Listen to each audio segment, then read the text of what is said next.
In the past, there's been kind of a hard limit on how much you can automate, and then you hit this wall. Introducing agents into that equation just blasts through that barrier, and you're able to do so much more.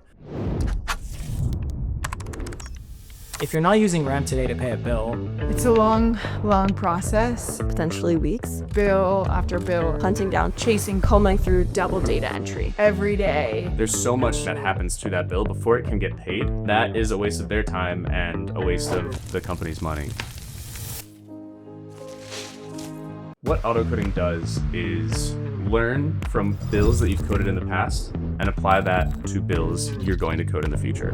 When you upload the bill, there's no work you need to do, there's no buttons you have to click, it's just automatically done for you.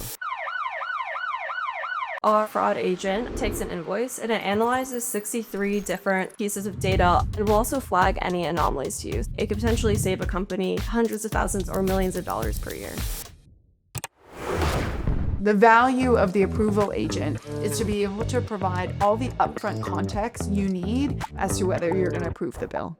Ramp's looking at the history. Is the price similar? How often are we paying that vendor? With Ramp, you don't have to chase anymore. Approving a bill is just one click. The payment agent is super exciting. We're detecting if that vendor accepts card. Ramp will go to the portal for you, type in the numbers, and you will get cash back. The role of these agents for AP teams is to empower the team to make more informed decisions rather than focusing on the manual tasks that get them there.